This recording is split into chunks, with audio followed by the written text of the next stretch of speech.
네, 안재모라고 합니다.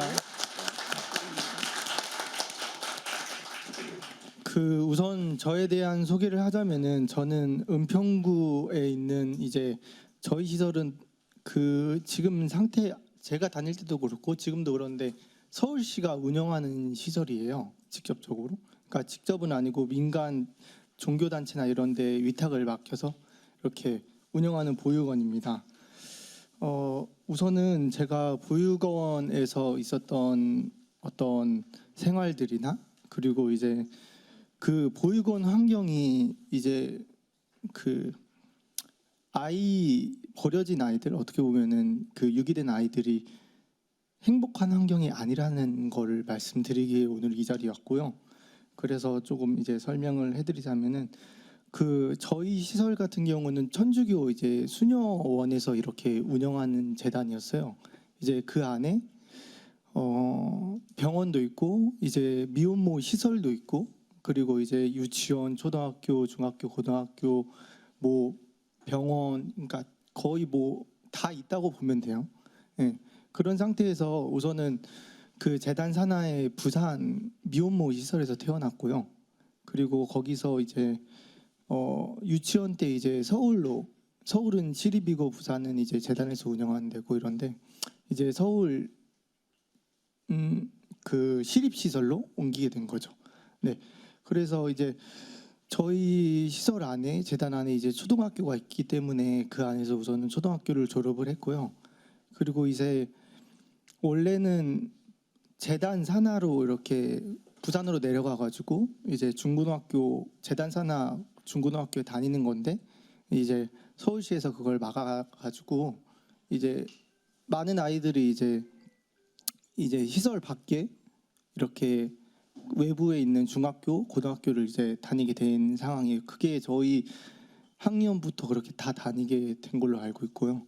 네, 그렇습니다. 우선은 제가 표현을 하자면은 저는 보육원은 뭔가 되게 철창 안에 좀 가둬진 감옥 같은 그냥 일반 유기견들 모아두는 그런 시설 같이 그렇게 조금 보육원이 그렇게 표현을 하거든요. 저는 왜냐면은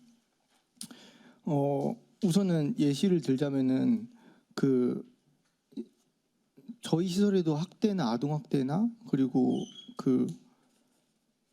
성폭행도 있었고 그리고 정신병원 입원시키는 사례들도 많이 있었고 근데 우선은 저는 병원에 한번 입원을 당했었어요. 네, 제가 초등학교랑 중고등학교 때 이 보육교사한테 좀 학대를 심하게 당했는데 뭐 자세히 또 다 줄줄이 설명하기 좀 그런데 보육교사가 시설에서 태어나고 자란 출신 선생님이세요. 근데 저희 시설은 좀 그런 분들이 많았었고 다른 시설도 그럴 거예요. 네, 보육원에서 태어나고 보육원에서 자라고 이제 거기로 보육교사로 취업하는 경우도 많고 이래가지고 네, 그 교사한테 학대를 당했었고 뭐 학대 내용을 보면은 이제 뺨을 때리고 그런 거는 기본이고 이제 몽둥이로 막 200대 때리고 그리고 심지어 막 일주일 동안 화장실에 갇혀 있는 적도 있었어요. 네, 거기서 밥 주고 이런 적도 있었고 뭐 이런 고소장이 있는데 지금 제가 그래서 시설 퇴소하고 나서 이 문제에 대해서 사실은 주변 친구들 중에 뭐 조현병이 생긴 친구도 있고 그리고 나와서 보니까 이건 아니다 싶은 거예요. 그래서 우선 처음에 보건복지부로 전화를 했어요. 보건복지부 아동권리보장과 있죠, 그게. 네. 그걸 전화했는데 자기네들 관할할 게 아니래요. 구청을 가래요. 은평구청을 가래요. 그래서 은평구청에 전화를 했어요. 은평구청 전화했더니 서울시로 가래요. 이제 거기는 서울시가 운영하는 시설이기 때문에 서울시로 가라. 서울시로 갔더니 서울시에서는 그거는 구청 아동학대 관련해 가지고는 보육은 아동학대 관련해서는 또 구청이 담당하는 거래요. 그래서 그렇게 뺑뺑이를 돌리고 결국 막 아동권리보장원부터 해서 국민 네, 국가권익위원회 거기까지 연락을 했는데 결국은 해결이 못했었고, 그래서 마지막으로 찾아간 곳이 이제 고아권익연대였고, 이제 고아권익연대에서는 이런 사례들이 좀 너무 많기 때문에 그래서 사실은 여기서 도움을 받을 수 있었던 거고, 그래서 지금은 현재 아동학대 수사 중이고요. 그러니까 지금은 검찰로 송치돼서 지금 재판을 앞두고 있고요. 시설 측에서 그 로펌을 선임을 했어요. 이제 아이들 상대를 하기 위해서. 또 저희 나온 학년 중에서는 제가 소송을 했었고, 아이들이 퇴소하고 이제 줄줄이 소송이 오는 거예요. 이제 시설 상대로, 재단 상대로 민사소송, 그 민주사회 변호사 단체에서 아이들을 지원을 해가지고 그 정치하는 엄마들 이런 분들이랑 같이, 그래서 민변에서 하고 있는 이제 민사소송이 있고요. 현재 시설 상대로. 그리고 저는 형사소송을 지금 진행 중에 있습니다. 잠시만요. 그리고 그 시설에서 사실은 저는 아동학대가 그 시설에서 일어난 아동학대에 대해서 조사를 할 수가 없는 상태라고 저는 봐요. 그 상황 자체가. 왜냐면 아이들은 이제 거기서 그냥 태어난 거예요. 시설에서 태어난 아이들도 있고 거의 뭐 2살, 3살 때 이렇게 온 아이들도 있는데, 어떻게 보면 애들은 시설에 있는 선생님들을 부모라고 생각을 하기 때문에 만약에 어떤 아동학대나 이런 게 있더라도 말을 못해요. 어디 가서 말해요? 그러면 그 아이, 실제로 저희 시설에는 그렇게 말한 애 다른 시설로 보냈어요. 뭐 어디 합천 뭐 어디 뭐 완전 깡시골로 보내니까 우선 애들도 얘기를 안 하고요. 그리고 시설 관계자분들, 이제 상담 선생님들, 거기 안에도 간호사 선생님들도 있고 상담 선생님도 있고 또 그 아이들 미술 치료하는 선생님들도 있고 이런데, 그런 분들이 아무리 이렇게 그 얘기를 하고 이렇게 문제 제기를 해봤자 결국은 시설 운영이 어떻게 보면 군대 조직 같기 때문에 반려가 돼요. 올라가면은 이제 알아서 처리를 해라. 이제 어떤 회의도 안 해요. 그리고 아까 말씀드렸다시피 이 뭐 저희 출신이긴 하지만 출신 선생님들도 많기 때문에 이제 해결하기가 쉽지가 않은 상황이죠. 그런 상태가 있었고, 그래서 저는 전수조사가 필요해도 과연 지금 전수조사를 해도 나올까라는 의문점이 있다고 생각을 해요. 지금 현재 저희 같은 저 2000년생인데 저희 학년에는 아이들이 많았어요. 그 이유가 이제 IMF 이후로 이제 아이들이 엄청 많이 들어왔다고 이렇게 말이 나왔었고 시설에서. 그래서 저희 학년이 제일 그나마 중간에서 이제 아이들이 많이 들어온 케이스죠. 그래서 지금은 시설에는 아마 저희가 있었을 때는 한 400명, 500명 이 정도로 있었는데 요즘은 많아봤자 100명, 그리고 한 80명 이 정도도 안 될 거예요. 그런 상태이기 때문에 거의 이제 보육교사하고 이제 아동 매칭 비율이 이제 2대1 정도, 3대1 정도, 보육교사가 3이고요. 그리고 아동이 1 정도, 그 정도로 이제 아동이 적어진 상황이죠. 왜냐면은 출생률도 많이 저조했고 이렇기 때문에. 그런데 그런 시설이 저는 정말 그 아동을 위해 시설이 존재하는 게 맞나라는 의문이 듭니다. 왜냐하면 보육원에서 사실은 가장 많이 지출되는 비용이 혹시 뭔지 아시는 분 있으실까요? 네, 뭐라고 생각하십니까? 그렇죠. 네, 직원들 인건비예요. 거의 직원들 인건비로 나가요. 저희 같은 시설에 시설에 500명 정도 있었는데 한 해 이제 시설에 들어가는 비용이 100억, 한 150억 가까이 돼요. 그럼 그 500 나누기 그 150 하면 얼마예요? 그러니까 거의 한 3천만 원 꼴로 이제 애 한 명당 들어간다고 보는 거죠. 보육원 안으로 들어간 재원이. 그렇게 하면은 근데 그런 시스템인데도 불구하고 아이들이 행복하지 않다는 건 정말 좀 문제점이 있다고 생각을 하고요. 좀 과도한 인건비 사용으로 좀 아이들에게 돌아가야 한 어떤 행복이나 이런 지원금들이 조금 문제가 있는 것 같다 생각을 하고요. 마치 요즘은 조금 시설을 위해서 아이들이 존재한다라는 느낌을 받을 정도로 아이를 위해서 시설이 존재하는 게 아니라 그냥 시설 유지를 위해서 시설 선생님들 직원들의 밥벌이를 위해서 아이들이 좀 존재한다 생각을 하고 그렇게 생각을 합니다. 그리고 우선은 시설은 아까 말씀드렸다시피 군대 같은 조직입니다. 어떤 시설의 의도와 교육 방향이 아이들의 원하는 방향과 맞지 않다면은 아이들이 자기가 하고 싶은 거 만약에 공부를 하고 싶다고 해도 아니면은 뭐 미술 학원을 다니고 싶다 이런 거 사실 학원 지원금 정부에서 나와요 다. 그럼에도 불구하고 시설의 어떤 교육 철학에 맞지 않으면 아이들을 안 보내는 거죠. 그냥 뭐 저희 시설 같은 경우는 애들이 다 공고, 뭐 자동차고 이런 데 다 보내요. 본인이 원하는 것도 모르는 아이들도 많았고 그리고 본인이 원한다고 해도 그 방향으로 보내지 않아요. 왜냐면은 시설에서는 그분들 생각에서는 애들 공장 보내는 게 애들 인생에 낫다고 생각했는지 모르겠지만 요즘은 그런 시대가 아니지 않습니까? 그렇기 때문에 되게 자기결정권이 많이 침해되는 경우가 있고 그리고 그로 인해서 사실은 시설을 나와가지고 뭘 해야 되는지조차 모르는 친구들이 많아요.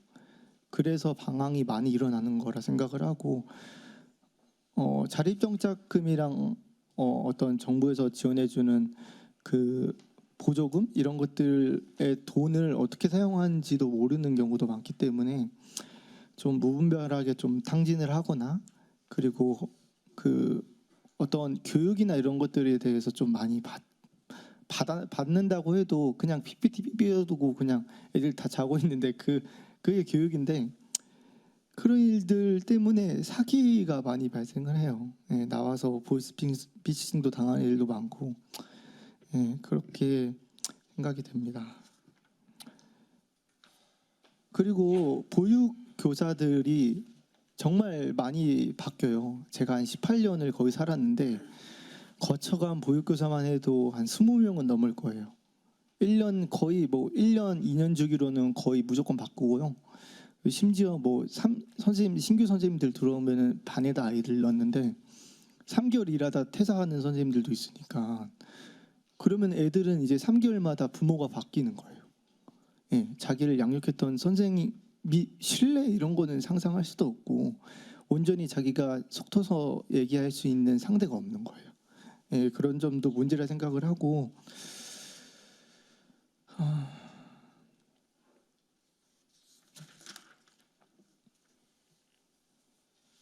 그리고 보육원을 감시하고 처벌하는 어떤 지금 현재 외부 체계 점검이 필요하다고 생각을 합니다.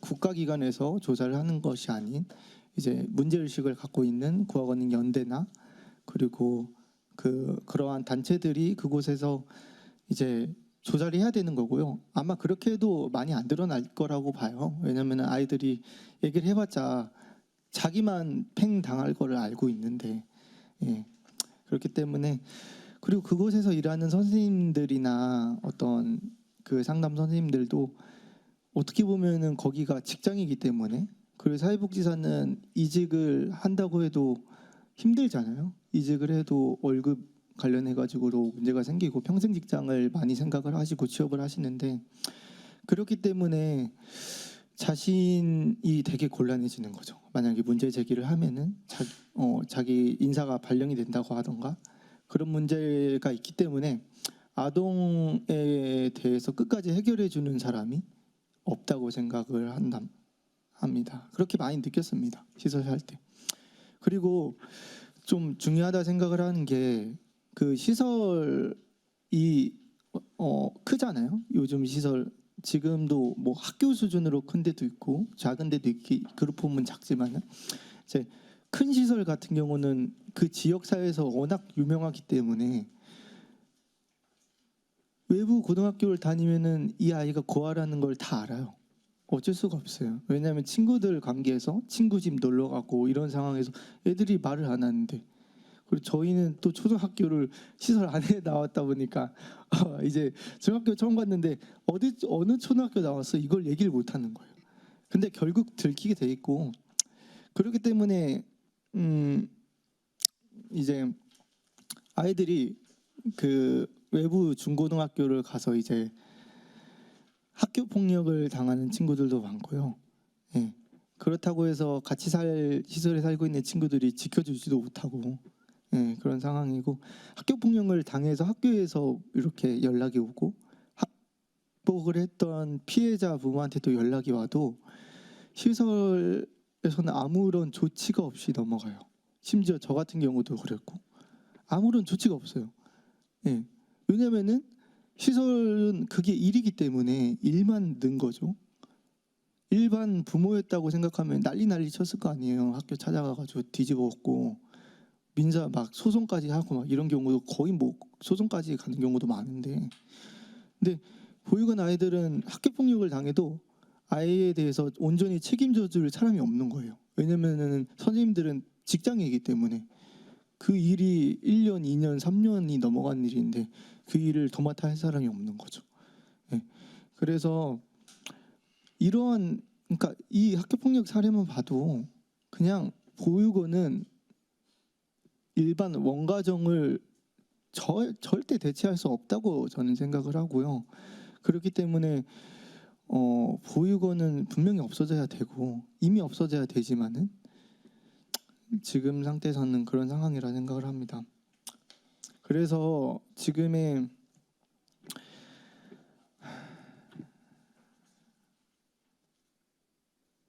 그리고 저는 미혼모 시설에서 태어났는데요. 그런데 시설에서는 어떠한 기록도 보여주지를 않습니다. 왜냐하면은 기록이 없는 경우도 많고요. 예, 몇십 년이 지났기 때문에 기록이 없는 경우도 많고, 그리고 시설에서는 부모들의 알 권리를 보장을 해야 된다는 입장이기 때문에 아이들한테 아이가 어디서 버려졌는지 이런 서류를 보여주질 않아요. 예. 그래서 이거는 아무도 말 그대로 아무도 책임지지 않는 그냥 유기라고 저는 생각을 하고, 그거를 국가가 방조를 하고 있다. 오히려 이 법을 통해서 베이비박스를 그냥 전국에 만든 꼴이라고 저는 봅니다. 예, 그래서 보호출산제는 아동의 친부모 알 권리를 박탈함과 동시에 그리고 국가가 버려진 아이들의 권리를 동조하는 행위라고 생각을 합니다.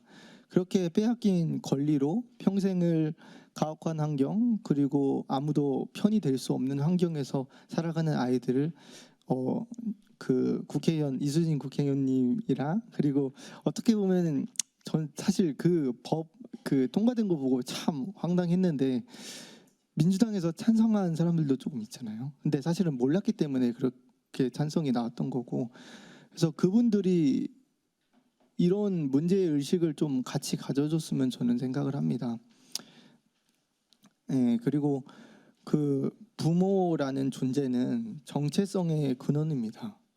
일반적으로 그냥 뿌리라고 생각하고, 그리고 부모를 모르는 존재로 이렇게, 그러니까 부모뿐만이 아니라 그 할아버지 할머니도 모르고 아예 그 가족의 뿌리에 대해서 모르는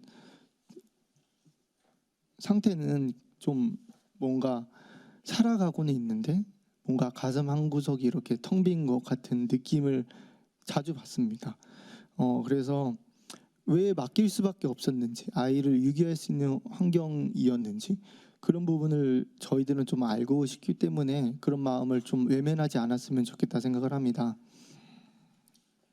그리고 만약에 지금 이미 법이 통과돼서 보호출산제가 시행되더라도 아동의 알 권리 관련해 가지고는 국가가 직접 친부모의 기록을 좀 보존을 하고 앞으로 아동이 청구하면 무조건 공개할 수 있게 이렇게 마련되어야 된다고 생각합니다. 보호출산제가 어떻게 보면은 좀 마지막에 선택해야 될 상황인데, 그리고 우리나라는 또 계속 유럽 사례 따라간다고, 이렇게 미국 사례 따라간다고 이제 보호출산제를 도입을 했다고 이렇게 주장을 하시는데, 유럽이나 미국이나 이런 데는 사실은 미혼모 지원이 우리나라보다 훨씬 더 잘 돼 있는 상황이고, 그 상황에서 보호출산제가 도입이 된 건데 이거를 생각지 않고, 이미 우리나라는 이미 고아 산업이 이렇게 커져 버렸고, 이미 어떤 보육원은 이제 아이들의 뭐 그 어떤 권리를 침해를 하여도 아무런 책임을 지지 않는 이미 이런 사회가 되어 버렸는데, 그 사람들에 대해서 책임 소재도 묻지를 않고 이렇게 그 병원에서 그냥 아이를 낳으면은 시설로 보내다든지 그런 지금 그런 상황, 시설로 보낸다고 하는 게 참 좀 황당하다 생각을 하고요. 그래서 위혼모 정책이 우선은 활성화되고 나서 이 법이 뭐 통과되든지 해야 되는데, 그런 부분이 참 조금 아쉽게 생각을 하고요.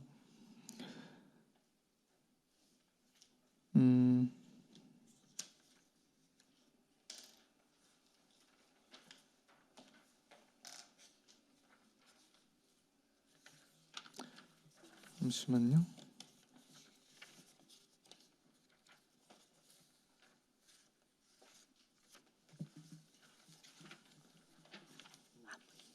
그래서 저는 우선은 보호출산제라는 법이 아동을 지키는 것이 아닌 이제 뭐 생명 관련해 가지고 얘기를 하는, 생명권 관련해서 얘기를 하는 종교단체에서는 그 아이들 생명권을 지켰다 이렇게 얘기를 하는데, 저는 아이들이 이제 생명권도 뭐 당연히 챙겨야 되겠지만은 아이들이 이제 성장하는 과정에 대해서 이제 정부기관들이나 이제 국회가 좀 관심을 가지고, 태어난 것뿐만이 아닌 아이들이 성장하는 과정에서 어떠한 상황들을 직면을 하고 그런 부분들을 이제 어떻게 해결을 해줄 것인지, 이런 문제에 대해서 좀 의식을 가지고 같이 이렇게 힘을 내주셨으면 좋겠다 생각을 합니다. 네, 발표 마치겠습니다. 네. 감사합니다. 너무나